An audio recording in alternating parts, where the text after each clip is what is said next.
Uh, yeah. Uh, yeah.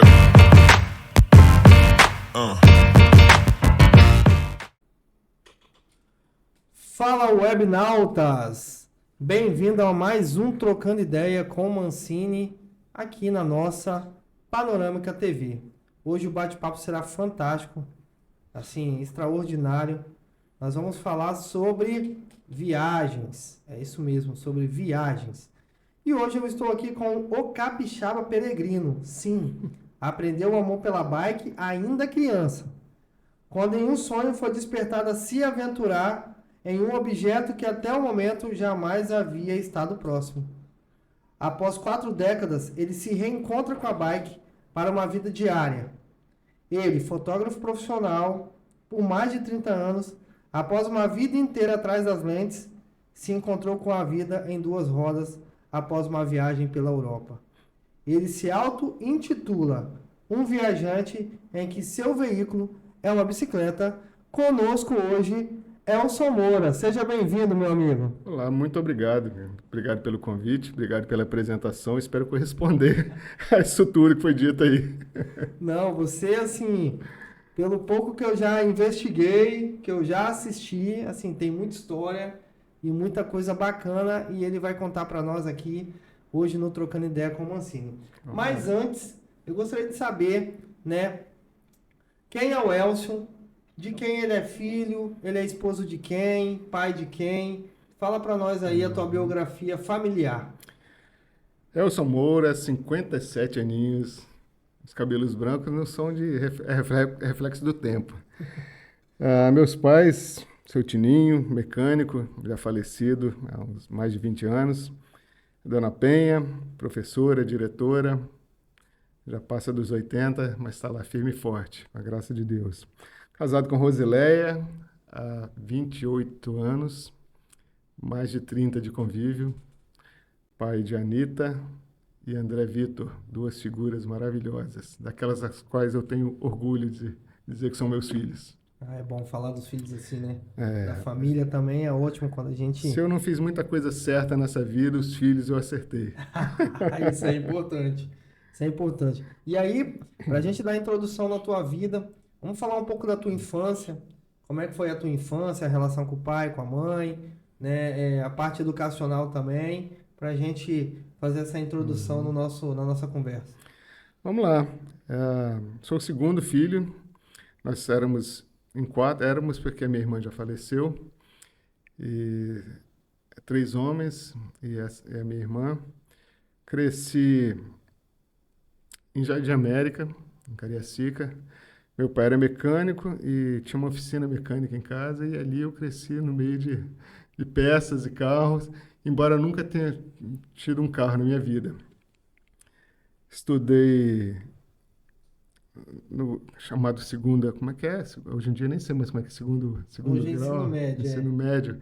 Eu fiz edificações na escola técnica, comecei faculdade de letras, não terminei, e depois de muitos anos eu fiz faculdade de fotografia, mas aí já era um profissional da área já.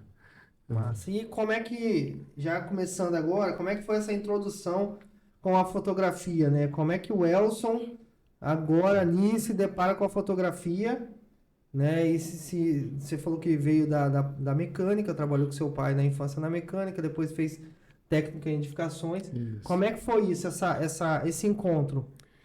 Então, na época que eu fazia escola técnica, começo da década de 80, eu fiz escola técnica e a minha avó morava próximo à escola técnica. E eu fui morar com ela, que era muito mais perto, muito mais prático.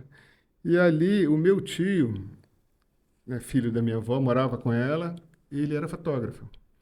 Era fotógrafo, tinha um laboratório em casa e eu convivi com ele ali. E aí fui me apaixonando, cara, eu frequentava o laboratório dele, que era o banheiro da casa dele, e na geladeira tinha os químicos, então tinha que tomar cuidado para não tomar químico achando que era água. E ali ele me ensinou a mexer na câmera, a mexer no laboratório, a revelar a fotografia, a colocar filme na máquina, no carretel para para revelar. E eu passei alguns anos ali com ele, convivendo com esse ambiente da fotografia. O próprio cheiro do químico já me atraía. E achava muito bacana a imagem aparecendo, surgindo no papel. Me encantei com isso aí. E fotografava. Ali eu já começava a fazer dava uns cliques na escola técnica. Levava a câmera para a escola e fazia foto dos meus colegas lá. Mas era só uma brincadeira. Fotografava muito mal, por sinal. Era muito ruim. É, e me lembro, rapaz, de um episódio, antes de eu conviver com esse tio, antigamente tinha aquela feira agropecuária ali, e era em Cariacica, em Itacibá. E eu me lembro de um dia, eu fui com os amigos, eu era criança, devia ter uns 11 anos de idade. E aí eu cheguei, esse tio estava lá fotografando. Aí eu pedi a máquina dele emprestada para fotografar um cavalo. Tinha um rapaz cuidando de um cavalo, eu me lembro claramente, um cavalo malhado, bonito. Eu peguei a câmera, fui até lá e pedi, moço, posso fazer uma foto do cavalo? Aí fiz a foto. Quando eu entreguei a máquina para o meu tio, ele falou para mim assim, você nunca vai ser um bom fotógrafo. Olha só como é que são as coisas, né? Eu falei, mas por quê? Ele é um bom fotógrafo, não pede, vai lá e faz a foto. Entende? E eu nunca mais esqueci disso. E anos depois, esse tio foi morar comigo. Eu morei com ele, depois ele foi morar comigo, na minha casa. E eu fiz o meu site de fotografia e eu conto essa história no site. Aí ele leu aquilo e ele não lembrava dessa história. Como é que são as coisas que a gente Insight que fala ele para uma deu, né? criança, né? E, de certa forma, ele tinha razão. Por que que ele tinha razão? Anos depois eu fui trabalhar na Tribuna como fotógrafo, como repórter fotográfico, e aí eu lembrava do meu tio. Eu não gosto de fotografar quem não quer ser fotografado. Eu gosto de fotografar quem quer ser fotografado. Eu gosto do tempo, gosto de medir a luz, eu gosto da fotografia documental, onde eu tenho tempo para pensar a fotografia. E no jornalismo você não tem tempo, você tem que fazer a foto. Então, de certa forma, ele tinha razão. A fotografia do jornalismo diário, eu não nasci para isso. Eu nunca vou ser um bom repórter fotográfico. Fiz ali o trivial, tem até minhas fotos lá na foto do mês, eu consegui deixar uma foto na parede lá, mas não nasci para ser repórter fotográfico. Não, essa pressão eu não Não suporto. consegue, não carrega. Não. Então aí começou a minha história com a fotografia. E anos depois, eu fui passar um tempo nos Estados Unidos. Eu fui morar um tempo nos Estados Unidos e levei uma câmerazinha que eu tinha. E lá eu tive a oportunidade de fotografar num clube, era restaurante, clube, onde tinha shows de artistas brasileiros. Aliás, tinha vários artistas ali, mas tinha data, se não me engano, era terça e quinta, era só brasileiros que frequentavam aquele ambiente. E ali eu comecei a fotografar os artistas e a tietagem, ali vendia as fotos. Durante o dia eu trabalhava como assistente de carpinteiro e à noite eu ia para esse clube. E voltei, e ali eu comecei a tomar gosto pela fotografia. E quando eu voltei para o Brasil, eu estava ainda no Rio de Janeiro, voltando mesmo para casa, e alguém me parou na rua para uma entrevista que eu não me lembro de que era, e perguntou minha profissão. E eu falei, fotógrafo. Eu já tinha abandonado meu trabalho aqui, eu estava voltando para o Brasil sem saber o que fazer, mas eu tinha tomado gosto pela fotografia lá. E quando eu voltei, e essa pessoa me perguntou minha profissão, eu falei fotógrafo, falei, é isso que eu vou fazer. Então, chegando em Vitória, eu abri um pequeno estúdio, aqui na Serra mesmo, sem ter muito conhecimento técnico, nem de nada. Tinha uma câmera, sabia mexer naquela câmera, mas não tinha muita noção. Mas tinha noção daquilo que eu aprendi com meu tio há anos atrás. Então, aquilo ainda já estava implantado. Mas estava muito cru ainda. Mas desde então, nunca mais parei. E esse meu início foi em 1988, lá nos Estados Unidos. Ali eu comecei a trabalhar com fotografia ali. E de lá para cá eu nunca mais parei. Tenho parado nos últimos anos, acelerando nos últimos anos. Lá iniciou então o teu projeto de fato com a fotografia, né? Exatamente, nos Estados Tu Unidos. lembra de algum artista, sei lá, da época, sei lá, que é conhecido nosso aqui, ou era, por exemplo, os artistas brasileiros que iam lá, era os próprios artistas que já moravam ali nos Estados Unidos, ou, enfim, algum que, sei lá, a gente conheça? Sim, eu me lembro de ter fotografado na época a Elba Ramalho. Ela fez o show. Foi mais de um show, não me lembro se foram várias semanas ou. E lá, nos Estados Unidos ou fora do Brasil, as pessoas são mais próximas. Não é essa distância do artista que a gente tem aqui. Então a gente convivia com essa. O Pepeu Gomes eu fotografei, Chitãozinho e Chororó, então alguns que eu me lembro. Poxa, Né? caramba. Interessante que Chitãozinho e Chororó, eu fotografei eles lá e depois vinha fotografá-los aqui muitos anos depois. Eu acho que eu levei a foto da gente, né? Eu fiz uma foto com eles, mostrei essas fotos, eles ainda com aquele cabelinho, ainda de rabinho ainda, e vinha fotografá-los muitos anos depois aqui em Vitória. E uma curiosidade, tu tem essas fotos ainda? É possível, é possível. Que eu andei tendo uns problemas de enchente na minha casa, enchente assim, tive um problema de água e o meu escritório perdi muita coisa, muita coisa. Mas eu tenho alguma coisa assim, cara. Eu tenho alguma coisa dessa época. Na verdade, eu tenho um álbum da época que eu morei nos Estados Unidos, ali eu tenho alguma dessas fotos aí, muito ruinzinhas dessas Aí, já, fotos. Né? já dá pra rolar fazer uma, como é que é o nome? É uma Retrospectiva. retrospectiva, sei lá, um lançamento, algo do tipo aqui, né? A gente podia pensar isso aqui pra cidade, a gente fazer um memorial, algo desse tipo. Seria bacana, hein? Ainda mais agora que a gente, de fato, agora nós temos alguns espaços na cidade aqui, né, no estado, que, né, pra cultura, né? Então, seria interessante relembrar esses momentos, né? Pode ser, mas eu acho que, assim, que essas coisas têm muito mais valor entre os amigos. Num papo descontraído como a gente está tendo aqui agora, eu acho que isso funciona muito mais. Porque ali está realmente quem quer ver, quem quer participar. Do que uma exposição. Eu fiz várias exposições, eu mandei para você alguma coisa, fiz Sim. muitas exposições. Hoje em dia não tem muito interesse mais, não. Então. Não tem muito interesse. Então vamos combinar para um segundo episódio tu trazer essas. Pô, vamos lá. Entendeu? E a gente vai bater Isso não um quer papo. dizer que eu não faça. Sim. Entendeu? Mas eu acho, não é que eu não tenho interesse, eu acho que o público não tem mais interesse para essas coisas. Antigamente uma exposição de fotografia era um evento. Hoje em dia, as coisas são muito dinâmicas. Você faz com o celular, ela tem que ir para o ar ali imediatamente e amanhã já é passado. Hoje a velocidade é muito maior. Então, as pessoas querem as coisas muito momentâneas.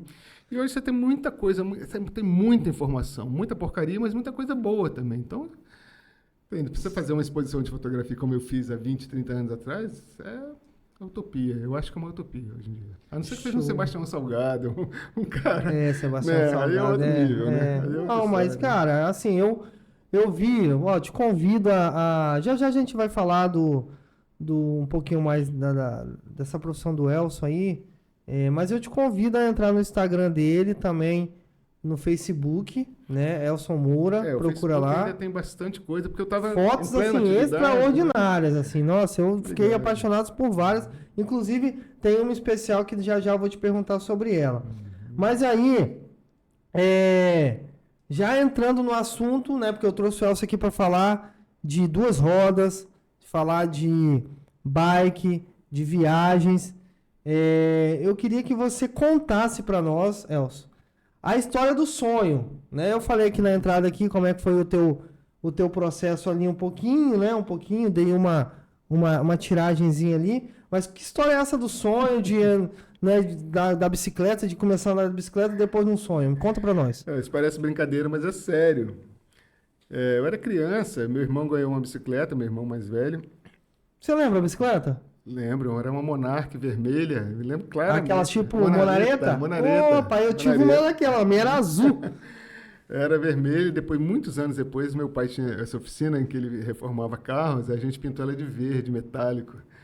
E então meu irmão ganhou essa bicicleta e eu era pequeno, ainda não tinha equilíbrio, tentava ali, empurrava a bicicleta mais do que... não conseguia me equilibrar ainda. E eu queria tanto andar de bicicleta que eu sonhei que eu estava andando de bicicleta. Isso aconteceu mesmo. No dia seguinte eu peguei essa bicicleta e fui para o quintal, a gente tinha um quintal grande, e consegui dar minhas primeiras pedaladas depois desse sonho. Isso parece brincadeira, mas é fato. Outro dia até sonhei, aconteceu um fato semelhante. Eu estava querendo andar nesse slackline, né? E não consegui me equilibrar naquilo. E foi uma coisa mais ou menos, né? Eu fiquei tão fascinado que eu queria andar. Aquilo não consegui. E à noite eu sonhei que eu tava. Só que não funcionou, não. No dia seguinte eu tentei, mas não deu certo, não. Foi só com a bicicleta mesmo. E a Não, de bicicleta foi fato, fácil. o slackline ali no Parque da Vale tem. Cara, não é fácil não. Não, aquilo é Não é equilíbrio. fácil não, E é cara. jeito. Depois você pega o jeito e vai embora. E eu não peguei esse jeito, não. É isso aí, é isso aí. Eu consigo me equilibrar em cima de duas rodas. Aí E eu tô aí tu satisfeito. ali na infância começa, assim, andar com a bike, mas nesse período tu tá trabalhando tu começa ainda a trabalhar com seu pai ali. Sim, eu trabalhei um tempo com meu pai, depois fui trabalhar na Vale, fiquei 4 anos na Vale do Rio Doce, antiga Vale do Rio Doce, agora essa Vale. E no dia que fez 4 anos, eu me dei de presente de aniversário a minha demissão. Não tinha nada a ver comigo, aquilo. Nada a ver, tenho meus amigos até hoje lá. Respeito o trabalho, respeito meus amigos, mas não tinha a ver comigo. Eu sofri ali. Eu ia trabalhar, nossa, era terrível. E foi a época em que eu pedi demissão, sem saber o que fazer. E logo em seguida, ou não sei se, mais ou menos, as coisas aconteceram simultâneas. Um amigo do meu pai morava nos Estados Unidos e estava em Vitória. Estava lá na casa do meu pai e me convidou. Falou, cara, vamos passar um tempo nos Estados Unidos. Eu peguei, arrumei minhas coisas e fui embora. Fui embora para lá. Cheguei lá com US$ 19, era tudo que eu tinha. Comecei a trabalhar como ajudante de carpinteiro e aí fui parar nesse clube. Esse clube que você Conheci, falou não me das lembro como é que eu fotografias. conheci esse pessoal. Você ficou quanto tempo lá nos Estados 8 Unidos? meses. Eu fiquei pouco tempo. Assim, eu não queria morar fora. Entendeu? Eu queria fazer alguma coisa na vida. Precisava fazer alguma coisa na vida. E aí apareceu essa oportunidade, eu fui, mas do jeito que eu fui, eu voltei. Entendeu? Arrumei as malas para ir. Fui, e um dia eu acordei de manhã e falei, eu tô indo embora. E peguei minhas coisas e vim embora. E aí aconteceu esse fato, né, da pessoa me perguntar lá no Rio de Janeiro, né, o que você faz? Qual é a sua profissão? Fotógrafo. E aí eu já tinha tomado gosto, já tinha ganhado um dinheirinho lá como fotógrafo, e eu falei, eu quero fazer isso. Eu montei um estúdiozinho, comecei a trabalhar bastante com fotografia, estudar, fazer curso, aí sim, fui realmente aprender a fotografar. Sabia mexer Nesse na período câmera. que você estava lá nos Estados Unidos, só para voltar um pouquinho aqui, Deixa eu trocar esse copo. tu teve acesso a, sei lá, bicicleta, tu chegou a andar de bicicleta lá, né? Porque você falou para nós que você não gosta de dirigir, né? Então, tu nunca teve relação com carro. Como é que era a tua locomoção lá? Era de bicicleta ou de Não, lá táxi e tal? nos Estados Unidos eu não pedalava. Aliás, eu fiquei muitos anos sem pedalar. Lá era carona com amigos, né? E às vezes até dedo mesmo. Naquela época você podia pegar carona, né? Uhum. E ônibus. É basicamente isso. E aí quando você volta pro Brasil, Pois é. a tua relação com a bicicleta começa quando, novamente? Começou, então, eu já estava trabalhando como fotógrafo, na época eu estava na tribuna. Uhum.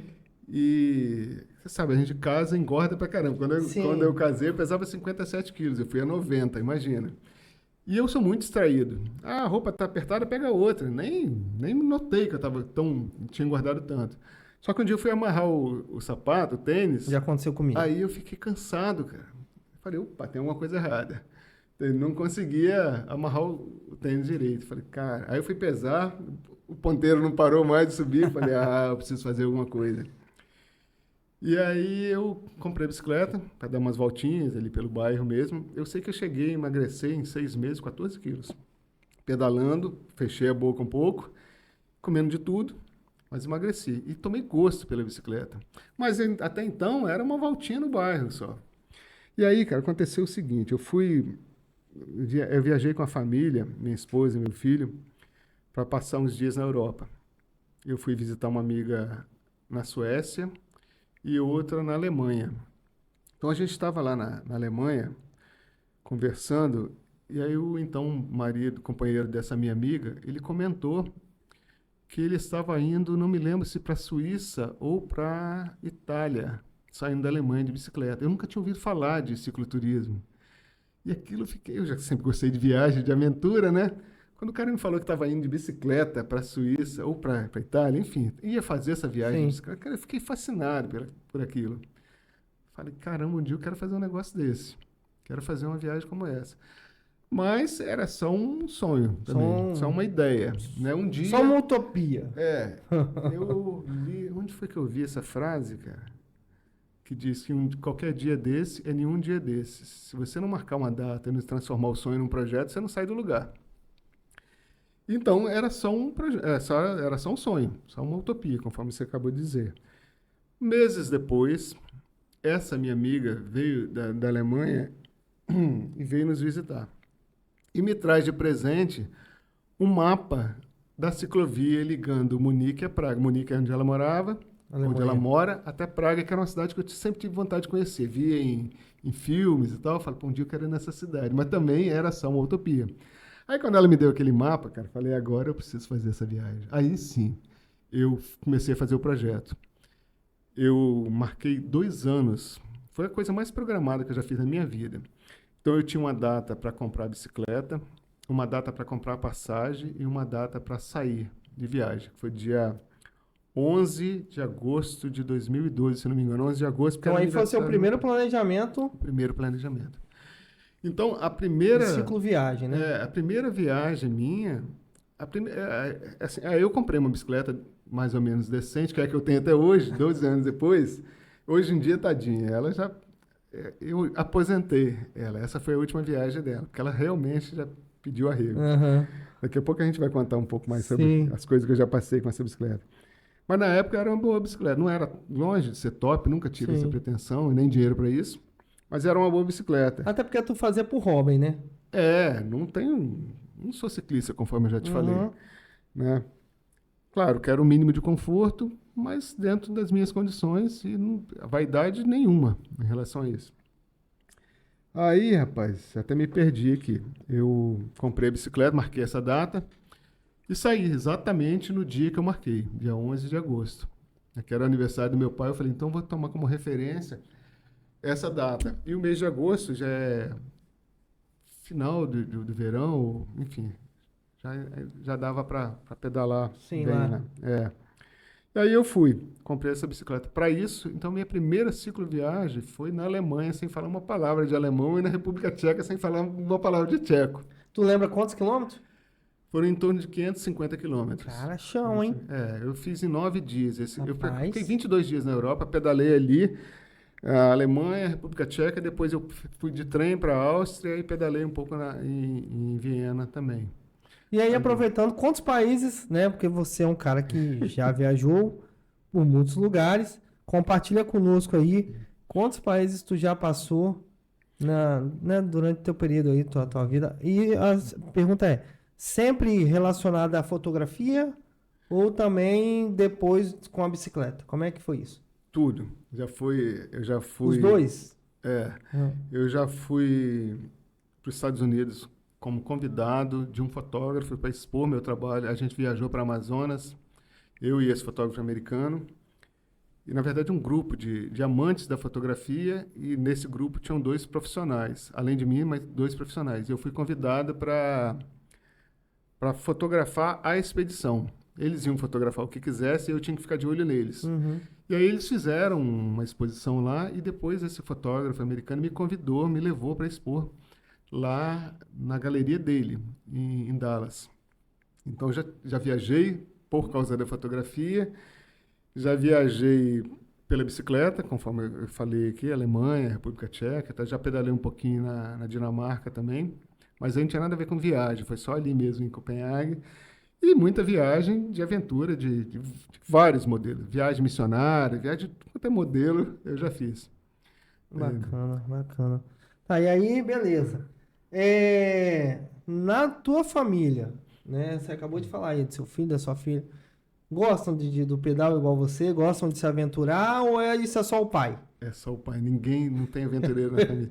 Interessante, cara. E aí, como é que é essa relação? Porque, pô, tu sai pra pedalar, né? Nós vamos falar já aqui, pessoal, né? Porque a minha curiosidade é a última viagem que ele fez agora.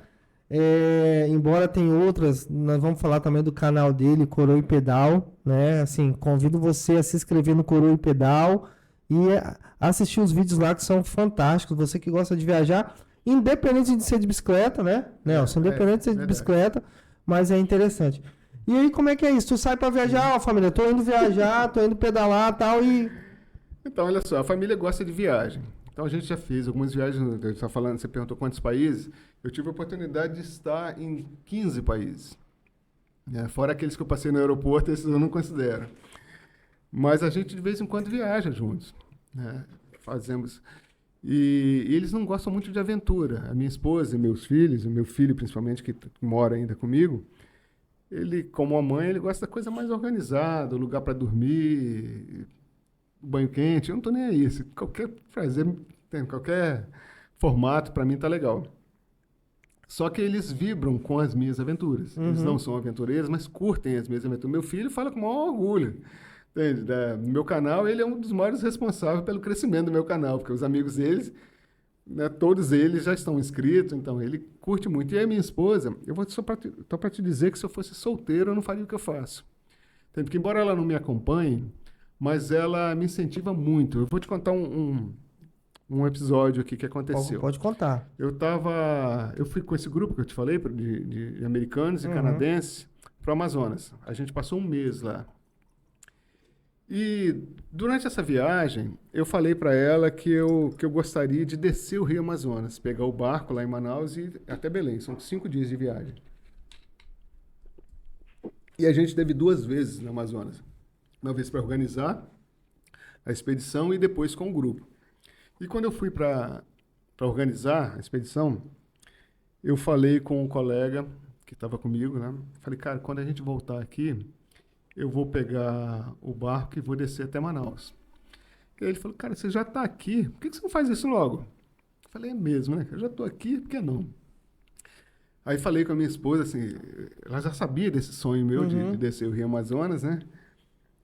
E aí comprei a passagem, eles vieram embora, todo mundo embora, eu fiquei lá, fui pro barco, entrei no barco, era umas 10, 11 horas da manhã, um calor de cozinhar os miolos, como esse que a gente passou aqui há poucos dias. Tempo. E aí, rapaz, aquele calor danado, e eu fico sabendo que o barco só ia sair 6 horas da tarde. Aquilo foi me dando um desespero. E aí eu cheguei, eu olhei, debrucei assim, no corrimão do barco, olhando para o porto, vi aquela multidão, cara, umas 300 pessoas, aquele barco, lotou. Aquilo foi me dando uma angústia. Eu falei, cara, não vou aguentar ficar aqui 5 dias, não, nesse calor, esse monte de gente. Eu sou muito de lugar mais tranquilo e tal.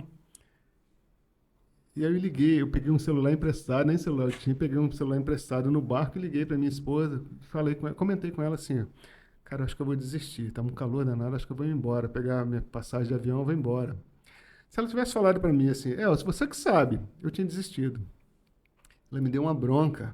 Falou, o quê? Você tá dentro do barco para realizar o seu sonho e vai desistir? Como assim, cara? Me deu uma bronca. Aí eu falei, você tem razão. E aí eu fiquei ali, esperei. E aí, às 6 horas, o barco começou a navegar. Aí começou a bater aquela brisa. Cara, pensa numa viagem dos sonhos. Conheci gente dentro daquele barco de pelo menos uns 13 países diferentes. Olha aí, que loucura. É um mundo que você não faz ideia. No Rio Amazonas tem lugar que você não vê as margens. São 18 quilômetros de uma margem. No meio do Rio Amazonas, você não vê as bordas. Você parece estar no oceano. Então foi uma viagem maravilhosa. Então é isso que eu digo, ela não é aventureira, não gosta, nem adianta chamar ela para aventura dessa, está fora.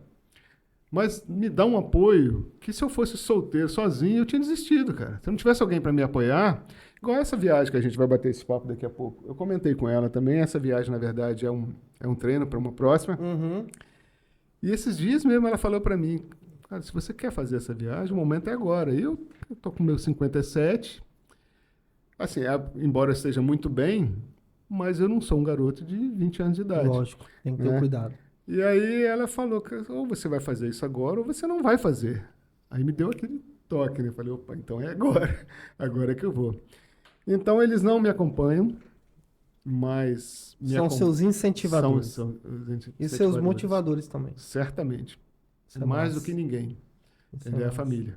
Se não fosse... Então, Elcio, aí, né, tu acabou de falar pra gente um pouquinho da tua história, ali que você viveu na Amazonas, mas eu queria saber como é que surge o Coroa e Pedal, né? Como é que você fala, não, agora eu vou criar vou dizer, um mecanismo, um canal, uma fórmula de guardar lembranças, enfim, eu não sei qual foi o feeling para você criar o Coroa e Pedal e o porquê surgiu. Eu queria que você falasse para nós como é que surge o Coroa e Pedal. Então, olha só, o Coroa e Pedal, na verdade, esse nome ele surgiu a partir dessa primeira viagem que eu fiz, de Munique para Praga.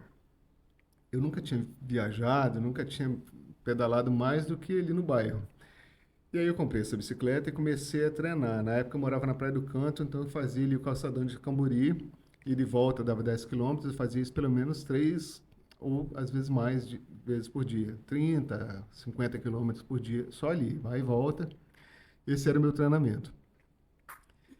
E eu me lembro de uma tarde, eu estava pedalando um pouco mais rápido. Uma tarde, não, normalmente eu pedalava de manhã. Pedalando mais rápido e vinha uma garotada de adolescentes caminhando na ciclovia. O calçadão estava livre e a garotada na ciclovia. Eu falei, pô, eu vi, né? De longe eu vi e fui pedalando na direção deles. Falei, quero ver até onde eles vão, se não vão sair, né? Aí não se manifestaram, eu deixei para frear em cima. Eu não estava correndo e eu estava vendo. Falei, vou frear em cima para ver qual é. Quando eu freiei, uma menina se assustou e falou assim, ô coroa! Me deu uma bronca, né? Uma maneira, chamando de coroa de uma maneira pejorativa. Uhum. Eu falei, caramba, isso eu inclusive conto no canal, né? A figura tá errada e me dá uma bronca. Mas relevei, peguei ela, saiu da frente, eu continuei minha viagem ali, né, meu passeio. Mas eu fiquei com aquela voz na minha cabeça, seu coroa. Aí, cara, eu cheguei em casa, eu olhando pro espelho, meus cabelos brancos, eu falei, cara, você sabe que eu vou tirar proveito disso? E aí fiz esse jogo de palavras, coroa e pedal. Eu comecei a chamar o projeto da viagem de Munique a Praga de Coroa e Pedal. Então era só aquela viagem que tinha esse nome, Coroa e Pedal. Mas não tinha nenhuma pretensão de mostrar nada e tal. Era um nome que eu dei para a viagem e simplesmente a viagem. Tanto que eu fui fazer um vídeo dessa viagem muitos anos depois. E também não tinha intenção de fazer canal nenhum. Só que eu continuei pedalando aqui, mudei para a Serra, continuava pedalando aqui para Manguinhos e tal.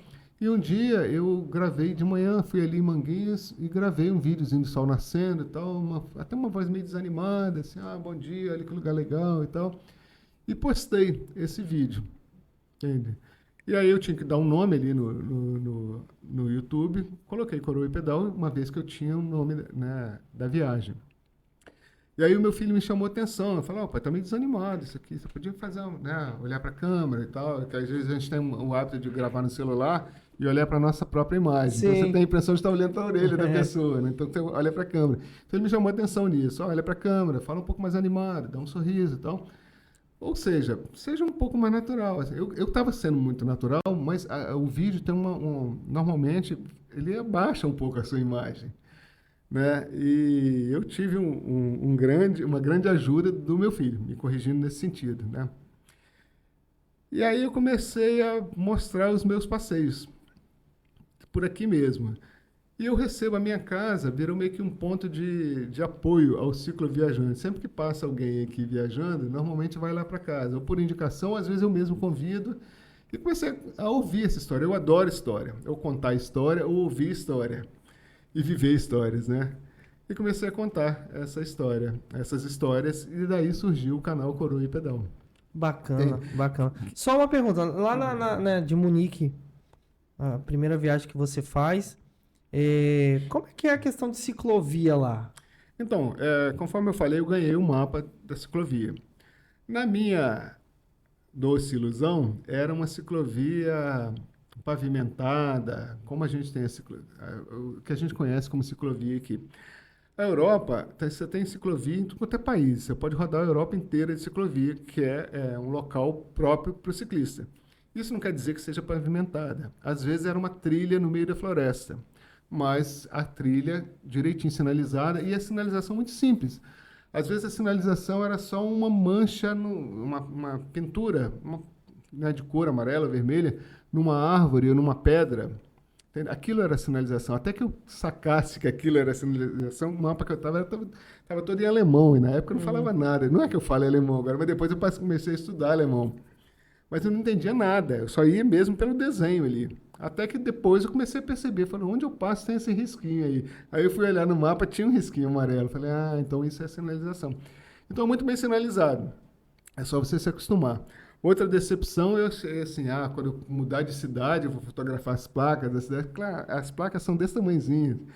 Outra decepção que eu tive também foi na divisa da Alemanha com a República Tcheca. Eu imaginei que fosse me parar, pedir passaporte. Tá? Cara, era uma guaritinha no meio assim, de uma florestinha e uma guaritinha abandonada. Não tinha ninguém, nem para me fazer fiz um selfie, assim, muito sem vergonha. E era o registro que eu tenho da divisa de um país para o outro. Não tinha nada. Pô, Assim. então nós brasileiros, né, pelo menos eu, assim, já ouvi muitas histórias. Essa questão, não, lá na Europa é tudo organizado, tal, né?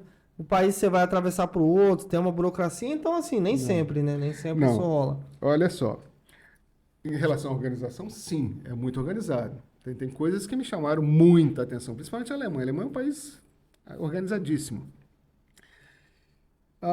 Vários países da União Europeia, você não precisa de passar. Você entrou eu tenho pouquíssimos carimbos dos países que eu passei, porque a partir do momento que você entrou, a maioria dos países não tem. É como se fosse de uma cidade para outra, desse jeito. Mas isso acabou quase me causando um problema, que aí eu fui para Londres. Eu estava na Dinamarca, eu ia subir para a Suécia novamente. E aí meu primo que mora em Londres me deu um toque, falou, cara, você já esteve na Suécia? Vem para cá. Falei, quer saber? Vou para Londres. Aí peguei o avião e fui para Londres. Com essa mesma, eu já tinha passado em vários países desse jeito, saí de um país para o outro, né? E às vezes no mesmo dia. E quando eu chego em Londres, que eu estou desembarcando, aí fila da alfândega, fila da imigração. Aí que eu fiz, falei, caramba, aqui é diferente. Ali sim, eu tive que apresentar o passaporte, dizer quanto tempo, toda aquela burocracia. Para entrar no Reino Unido, eu precisei de passar por isso. Bacana. Então, a organização existe, só que alguns países é diferente, é como se fosse um país só, né? Alguma região da Europa. Show. Vamos dar uma pausa agora só para falar dos nossos apoiadores, tá, Elson? Manda ver. E a gente já volta aí entrando de fato na viagem que eu quero que você compartilhe conosco. Bom, pessoal, aqui na nossa TV aqui tem alguns dos nossos apoiadores, mas eu vou destacar alguns aqui. Não tem como a gente destacar todos, então cada programa a gente vai destacando os nossos parceiros. E aí eu quero falar da Luiza Personalizada, é um parceiro aqui da Panorâmica TV. Se você ainda não conhece, eles têm um stand no Shopping Laranjeiras, onde trabalham com personalizados.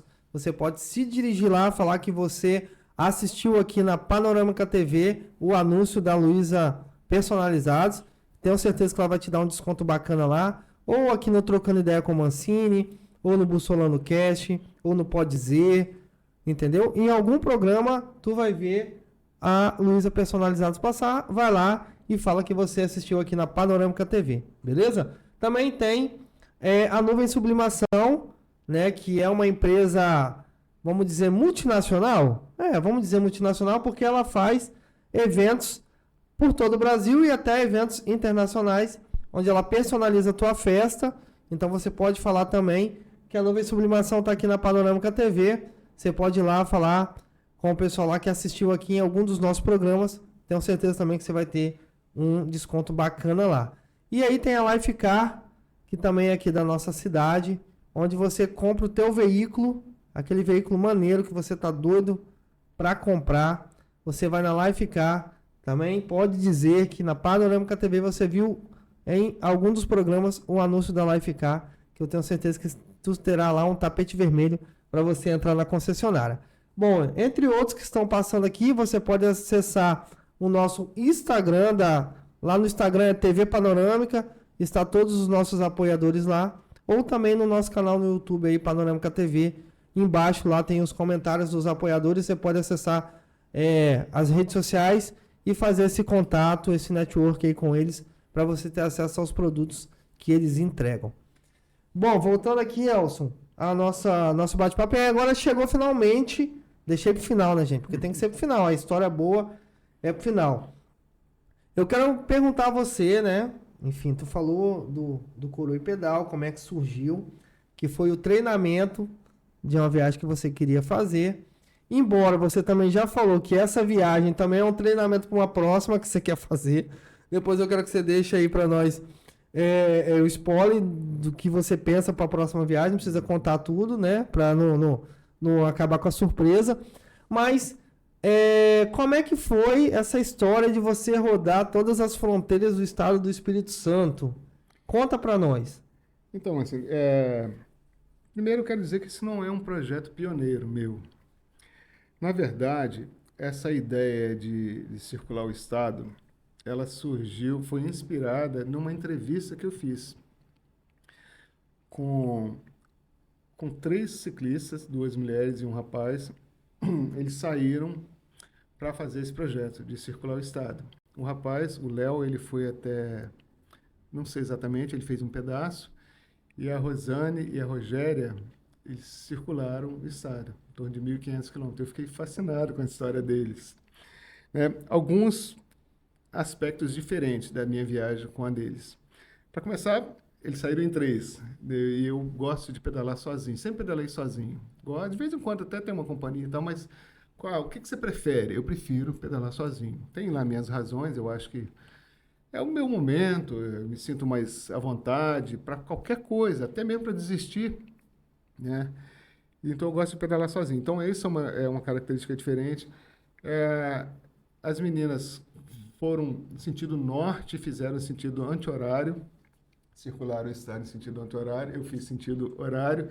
Não era só para ser diferente. A minha razão de escolher o sentido horário é porque uma das principais razões é porque a gente tem um vento predominantemente nordeste, no Espírito Santo. Isso aí. Então, teoricamente, eu teria vento no litoral a favor, tanto descendo em direção ao Rio de Janeiro e depois pegando o norte para cá.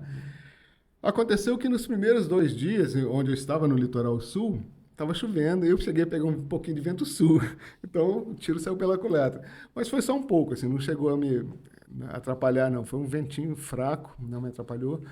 Agora, quando eu vim do norte para cá, aí sim, eu acertei na veia, porque o vento me ajudou muito, estava ventando muito, e se fosse o contrário, eu teria problemas. Deixa eu te... Elson, no momento ali, na pré-viagem ali, né? Como é o planejamento e o que que tu coloca na bicicleta? O que que tu agrega na bicicleta ali que vai te ajudar nesse percurso que você vai fazer? Então, na bicicleta eu tinha a barraca, saco de dormir, isolante térmico, colchonete inflável, cozinha, fogareiro, panela, prato, talheres, a barraca e essas coisas de dormir, você ficava na frente, no bagageiro da frente. Um alforge com a cozinha e ferramentas, e o outro alforge roupas. Então eu levava em torno de uns 40 quilos na bicicleta. Água, eu saí com 2,5 litros de água. 1 litro no quadro e 1,5 litro no garfo. No primeiro dia, eu perdi a garrafa de 1,5 litro e não vi. A garrafa caiu e eu não vi. Mas eu não substituí. Eu vi que eu não precisava. Eu passei um aperto um dia por falta d'água, mas por falta de planejamento. E aí você vai aprendendo a se comportar. Entende? Cada dia você aprende um tipo de comportamento. E em relação à água também foi isso. O que eu fazia? Por que eu passei aperto? Eu esperava a água acabar, aí depois eu pedia água ou procurar água. E chegou que a água acabou e eu não encontrei onde pedir água. Eu estava na estrada de chão por muitos quilômetros. Daquele dia em diante, eu percebi que eu não poderia esperar acabar a água. E ali a regra era o seguinte: qualquer lugar, principalmente em estrada de chão, onde tivesse movimento, eu pedia água. Mesmo que eu tivesse tomado um golinho só. Aí eu tomava mais água ali, bastante, e pedia água. Então, dali para frente, não me faltou mais água. Eu viajei com uma garrafa de 1 litro de água só. E assim, Então, perrengue, cara, perrengue. Conta um perrengue assim que você riu demais, assim. Vai ficar marcado. então, olha só. Não, te fala assim, o que que é perrengue nessa história Isso. toda e Uhum. Na se verdade, teve? eu ia te fazer essa pergunta. O que é um perrengue? Olha, o perrengue é uma coisa muito relativa. O que eu considero um perrengue? Perrengue é aquilo que me coloca em risco, sério. Vários tipos de risco. Risco físico, risco da viagem acabar e tal. E Então, é alguma coisa um pouco mais séria. Isso eu acho um perrengue. Agora, pneu furado, várias vezes. A bicicleta quebrou mesmo o câmbio, a ponto de eu falar que a viagem como encerrada. Queda, tomei algumas. Ah, o negócio da água ali. Então, tudo isso é previsível. Tudo isso, você sai de casa numa viagem como essa, e achando que você não vai passar por nada disso, é melhor nem sair. Entende? Porque isso faz parte da viagem. Então, tudo que eu passei de dificuldades faz parte da viagem. Não teve nada de extraordinário, assim, de coisas ameaçadoras. Nada ameaçador. A bicicleta quebrou. Entende? Eu precisei de empurrar a bicicleta por mais de 3 quilômetros e dado como encerrada, porque quebrou o câmbio, não tinha como Uhum. consertar, era substituir. Entende? E quando acontece alguma coisa séria como essa, a primeira reação minha é pensar no que pode acontecer de pior. E o pior ali era a viagem acabar. Então eu já dei como encerrada. Dali para frente, qualquer coisa era lucro. Entende? Aí eu fui acertando, fui me acalmando. O que eu vou fazer? Eu preciso sair daqui, eu preciso procurar um lugar para não botar a bicicleta para andar, nem que seja para ir para casa. Eu preciso agir. Entende? Toma aquele fôlego, respira fundo, deixa as coisas acontecerem e daí para frente procura solução. Não adianta chorar, não adianta. Inclusive teve uma situação de um morro muito grande que eu subi, estava tão alto que eu não conseguia empurrar a bicicleta. Nem empurrar, eu não dei conta. Eu subi mais ou menos uns 100 metros e estava exausto. Um sol, aliás, não tinha sol, mas quando eu comecei a subir, o sol abriu. E aí eu falei, cara, eu não vou aguentar chegar lá em cima. O que eu fiz? Deixei a bicicleta deitada no chão, isso eu até filmei, né? Depois o vídeo vou contar essa história. Falei, a única maneira vai ser tirar os alforjes, subir com os alforjes, depois voltar e pegar a bicicleta. E assim eu fiz. Subi um morrão, cheguei lá em cima, deixei os alforjes lá, voltei, e aí eu consegui ter força para empurrar a bicicleta, vazia. Quando eu cheguei lá em cima, ainda ofegante, ainda eu gravei um videozinho. Né? Falei, olha, contei a história, eu tinha gravado um paredão na frente, pouco na frente, falei, aquele paredão ali, esse morro é daquela altura. Foi muito sacrifício, fiz isso. Falei, mas olha só, eu estou aqui porque eu quis, então não posso reclamar não. Então eu digo isso no vídeo, e é fato. Entende? Todo o sacrifício que eu passei porque eu quis, eu sabia que ia passar sacrifício. A região montanhosa do Espírito Santo, aquela região do Caparaó, muita montanha. Eu sabia disso. Entende? Ali não tem como ser diferente. A região, claro, às vezes a gente se ilude. Eu pensava, quando eu estava lá em cima, falei, quando eu chegar no litoral, vai ser mais tranquilo. Pedalar no litoral é plano. Doce ilusão, as estradas são muito ruins, muita estrada de chão, muita costela, muita areia, muito ruim. E por incrível que pareça, eu nem imaginei que eu fosse preferir subir um morro do que pedalar no plano naquelas estradas ruins. Então, cada dia tem o seu sacrifício, todo dia tem um sacrifício. Mas todos os dias, foram 30 dias de viagem, todos os dias aconteceu uma boa história e todos os dias eu dormi confortável. O que é confortável? Eu cheguei a dormir num banco, né, num Isso que eu ia te camping. perguntar, como é que é essa relação de dormir, as necessidades, como é que é? Conta pra nós aí, essa parte aí. Hum, Como é que você fez pra dormir? Como é, é que você fez pra para fazer as suas necessidades, enfim, tomar um você banho, está como falando é de que é? necessidades fisiológicas, Isso, né? é necessidade fisiológica, Ah, isso bom. aí. É, eu não tive nenhum problema. Todo dia eu usei um banheiro, todo dia. Banho direitinho. Eu dormi em casa de amigos. A primeira noite foi no apartamento de uns amigos, em Guarapari. O segundo dia foi o dia que a bicicleta quebrou. Eu dormi na casa do mecânico que corrigiu minha bicicleta, que consertou minha bicicleta. Nunca tinha visto o cara na minha vida, nem ele a mim. Entende? Ali começou a solidariedade. Aliás, desde que eu saí de casa, mas ali a solidariedade de pessoas que eu não conhecia. Pessoas se identificam com esse tipo de viagem, de aventura, porque aventura é uma coisa que chama a atenção de todo mundo. Todo mundo um dia curte uma aventura, mesmo que não tenha coragem de fazer.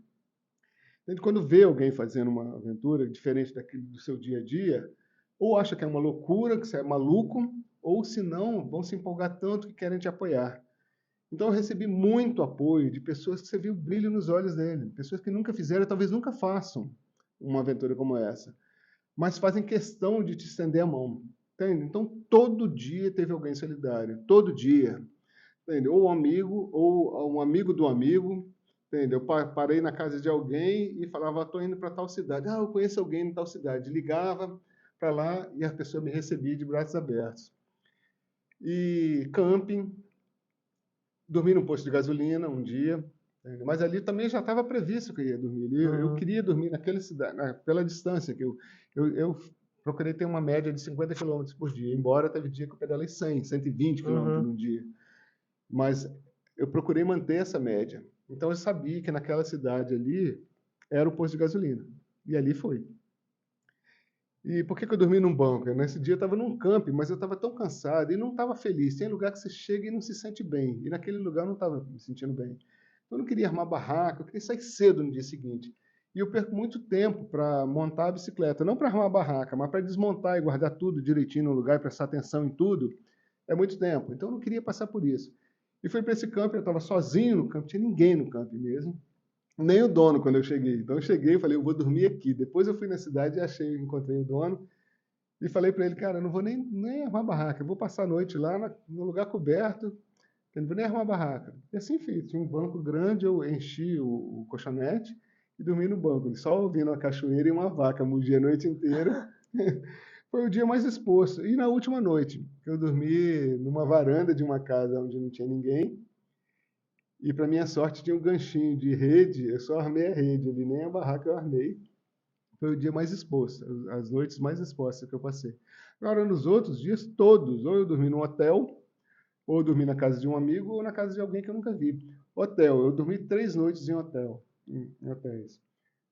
Uma dessas 3 noites, só uma que eu paguei. Esse mesmo, um preço bem camarada. Na outra, o hotel me deu uma cortesia, cara de pau total também. Também você tem que ter, porque senão. E um terceiro foi um prefeito de uma cidade, eu não vou citar o nome para não Sim, comprometê-lo, lógico. mas ele me. O que que eu pedi? Nunca pedi essas coisas. Tudo que eu pedi é assim: eu preciso de um lugar, de preferência coberto e seguro para armar minha barraca. Entende? Eu pedia ah, nas secretarias de esporte ou numa loja de bicicleta, onde eu podia bater um papo com alguém. Tivesse relacionado também com o que você estava fazendo. Não necessariamente, mas que tivesse assim, pelo menos prestando atenção no que eu estava dizendo. E assim foi. Sempre tive apoio, sempre, de pessoas que eu nunca vi na vida. Teve uma cidade que eu cheguei, que era 6 horas da tarde, não conhecia ninguém e nada na cidade, 6 horas da tarde. E naquela noite eu dormi numa cama, janta, banho tomado, direitinho.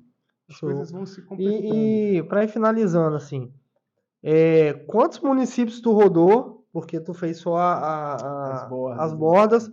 Quantas cidades foram que você passou? E como é que foi, assim, a chegada em casa depois dessa conquista, né? Dessa viagem, que é uma conquista dessa realização.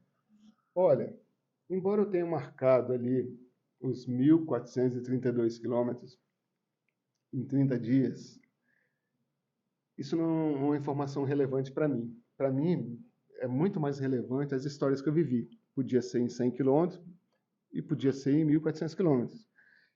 E eu, honestamente, eu não sei em quantos municípios eu passei. Eu vou ver, eu vou conferir, ainda não vi. Cidades, então, é que eu não sei mesmo, não tenho ideia. Agora, eu passei em cidades que eu não sabia que existiam. Por exemplo, você sabia que existia um lugarejo chamado Guarulhos, no Espírito Santo? Não. Nem eu sabia. Fui saber. Inclusive, se a gente tiver um tempinho ainda, houve uma história interessante nessa. A gente tem um tempinho ainda para contar uma Tem, história? tem. Eu estava passando numa cidade, numa estradinha de chão, no meio do nada, e só uma casinha lá na frente. Quando eu me aproximei dessa casa, vieram uns cachorros, saíram dessa casa uns 10 cachorros. Nossa. E eu não tenho medo. E é uma dica: o cachorro, quando sai da casa para avançar no ciclista, ele não vai morder, a não ser que você corra, tenha medo. Se você parar, encará-lo, falar com firmeza, não precisa nem de brigar, fala com firmeza, ele vai voltar. E assim eu fiz, eu não tenho medo. Vieram aqueles monte, eu parei e falei, cara, vocês vão me morder? Qual é, cara? Comecei a brincar com os cachorros, daqui a pouco eles pularam em mim, um chegou a botar o focinho assim, Uhum. mas eu sei que não morde. Daqui a pouco vem o dono da casa preocupado, né, gritando com os cachorros e tal. E eu falei, não, pode ficar tranquilo. Ali comecei a conversar com esse cara ali. Vou resumir a conversa. Me hospedei nessa casa. Eu armei minha barraca ali, tomei o banho ali, jantei na casa desse cara, porque os cachorros avançaram em mim. Os cachorros foram seu parceiro. Foram meus parceiros. E ali eu perguntei, como é que é o nome desse lugar? Guarulhos. Eu não Ó, sabia que tinha um lugar chamado Guarulhos no Espírito Santo. até pesquisar onde ver, onde Vamos ver se a essa... gente acha isso no É. mapa. Então, o município que eu não sabia que existia, achava que era só uma cidade. É município. Quando eu cheguei na cidade, não me lembro o nome, cara, perto de Mucurici. Uma cidade antes de Mucurici, me perdoem, eu não me lembro o nome. Boa Vista, qualquer coisa assim. E aí eu cheguei na cidade, frente para a prefeitura, falei, caramba, isso aqui é um município, eu não sabia desse município. Então conheci lugares que eu não fazia ideia. Mas mais do que os lugares, era, conforme eu te falei, são as As histórias que histórias. eu vivi. E todos os dias, tanto que eu estou escrevendo. Não sei se vai rolar um livro, se alguém vai ter interesse nessas histórias, mas todos os dias, sem exceção, tem uma história interessante. E Show. muita história, pode ter certeza. E aí, Elcio, assim, pra gente finalizar, né? Tu volta pra casa, né? Tua família ali te esperando, você falou sua mãe, sogra, os filhos. Acredito que os amigos também estavam curiosos. Sim. Aí uma perguntinha que, né, assim, surgiu aqui agora. Depois de rodar mais de 1.400 quilômetros, como é que o físico ali, como é que você chega em casa físico? É, é mais magro, enfim, como é que fala pra mim? A minha esposa falou que diminuiu a barriga. Eu não acredito, não. Eu não notei isso, não. Mas ela falou, não sei se para fazer média, mas falou que eu emagreci, perdi um pouquinho da barriga. Eu não vi. Realmente eu não vi. Você sofre um pouquinho nos primeiros dias, principalmente as pernas e a bunda vai doer. Isso é fato. Mas quanto mais tempo você pedala, mais você se acostuma. Mais fácil fica no dia O a corpo dia. se adapta, né? Se adapta. Então, preparo físico, não tem preparo físico para uma viagem longa. Preparo físico você vai adquirir, claro, se você é um atleta, se você já tem uma condição física melhor, vai ser mais fácil. Agora, você vai adquirindo, né, durante o percurso. E aí eu cheguei muito bem, a família esperando. A família sente muito, não é que eu não sinto falta da família, o problema é que você está tão ocupado numa viagem como essa, que você não percebe. Foram 30 dias que eu não percebi, assim, foi muito rápido. É tanta coisa que você tem que pensar e resolver, e você tem que se virar, tem que dar conta. Então você não nota. Aí a família, claro, sente, né? Aí estavam todos ansiosos, foram me encontrar em um determinado parte do caminho, trouxeram os alforjes, então quando eu cheguei em casa eu estava mais levinho. Mas eu estou falando de 20 quilômetros só, não foi de muita Ah, coisa então não. ali, já tava ali em Não, eu já estava em Jacaraípe ali, casa, por ali, por né? ali, um pouquinho depois de Jacaraípe. Ah, É, show de bola. E assim, eu queria que você deixasse primeiro convidasse o pessoal para se inscrever no seu canal novamente, né? Falasse pro pessoal da Cama, seguir nas suas redes sociais. E assim, deixasse uma mensagem para aquelas pessoas que têm esse desejo de fazer uma cicloviagem, né? Uma dica de algo que você assim sempre leva ou que você sempre lembra que precisa ter numa cicloviagem. então, se vocês gostam de aventura, no canal Coroa e Pedal, tanto no Instagram quanto no YouTube. No Instagram eu uso mais para convidar as pessoas para o YouTube. Tem muita história. Não só minhas, na verdade, minhas são poucas histórias. Agora tem muitas histórias de cicloviajantes com aventuras muito maiores do que essa minha. Então são nessas pessoas que eu entrevisto no meu canal que eu me espelho. Aprendo muito com eles. Então, para quem gosta, quem sonha em fazer uma viagem de bicicleta, eu acho que o meu canal pode ajudar, não só as minhas histórias, mas ali tem muita gente experiente, realmente, de grandes viagens, que vai ajudar. Agora, é determinação, é marcar data. É marcar data, mesmo que seja... eu vou fazer uma referência aqui rapidamente. Uma, uma referência minha, não tem nada a ver com ciclo viajante, é a família Schirman, de navegadores. Sim, muito Entende? bom. Então eu tenho eles como referência. E a história deles, eles, né, viajaram em férias há 40 anos atrás, em determinados lugares, numa ilha, não sei. O casal, eles falaram assim, daqui a 10 anos a gente volta com o nosso barco. E cumpriram essa palavra. Entende? E mesmo que você tenha que refazer os planos, e planos, conforme diz o Gustavo Cerbasi, economista, planos não são feitos para dar certo, é uma referência. Se o plano chegar exatamente no final como foi planejado, alguma coisa saiu errada, ele costuma dizer. Porque o plano você vai refazendo. Agora, se você não tiver um plano, uma data, você não vai sair do lugar. Pode ser que seja só um sonho, você queira sonhar para a vida inteira. Tudo bem, não tem problema nenhum. Agora, não fica colocando obstáculos, porque os obstáculos já existem naturalmente. Você tem que tirar os obstáculos. E às vezes, Mancini, os obstáculos estão muito próximos da gente. Graças a Deus, no meu caso, as pessoas mais próximas de mim, eu tenho a sorte e a bênção de serem as pessoas que mais me incentivam. Minha esposa e meus filhos. Entende? Agora, via de regra, as pessoas, até para te proteger, querem te desanimar de sair do lugar comum. Entende? Porque é perigoso. Ah, não, isso é muito perigoso. Não, não vai para tal lugar, é muito perigoso. Você já esteve lá? Não, nunca tive. Então, a tendência é que as pessoas te desanimem. Então, se você focar naquilo que você quer fazer, manda ver, cara. Entende? Marca a data e vá à luta. As condições perfeitas, ideais, elas não existem. Elas são uma referência só. Então, o que eu tenho em mente é isso. Você foca no ideal, mas saiba que ele não vai acontecer. Entende? Foca no ideal, mas marque uma data e saia.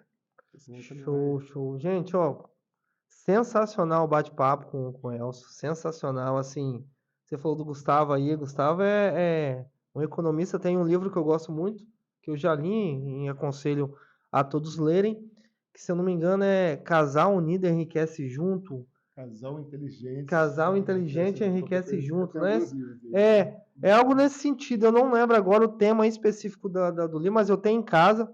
É porque a gente lê e guarda, né? E às vezes o lapso de memória acaba esquecendo. Mas assim, o que o Elcio falou aqui, cara, incentive sempre o teu próximo, o teu amigo, o teu namorado, o teu noivo, o teu esposo, a tua esposa, os teus filhos. Não seja pedra no sonho deles. Ao contrário, né? Seja aquela pessoa que você vai cortar a corrente para que ela possa romper os seus sonhos. Então, segue a dica aí do nosso amigo Elson, né? Siga novamente o canal dele, porque eu tenho certeza que você não vai se arrepender. E lembrando que não é só para ciclo viajantes, né? Eu tenho visto muito na internet ultimamente a galera comprando van, Kombi e montando um motorhome e partindo. Então, tá aí um canal que você também pode buscar aí um incentivo para você fazer a tua viagem do sonho ou o teu sonho, que eu não sei qual é, né, que está aí no seu coração.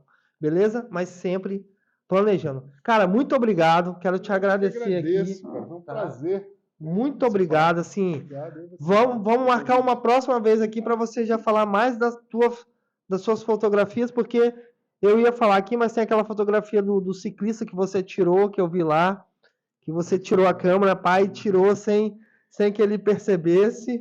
Na verdade, tem várias. Cada foto tem uma história. Uma hora a gente vai nós vamos contar. As fotos aqui, eu vou comentando sobre essas fotos. Show de bola. Gente, até breve, até o próximo episódio. Um abraço. Valeu.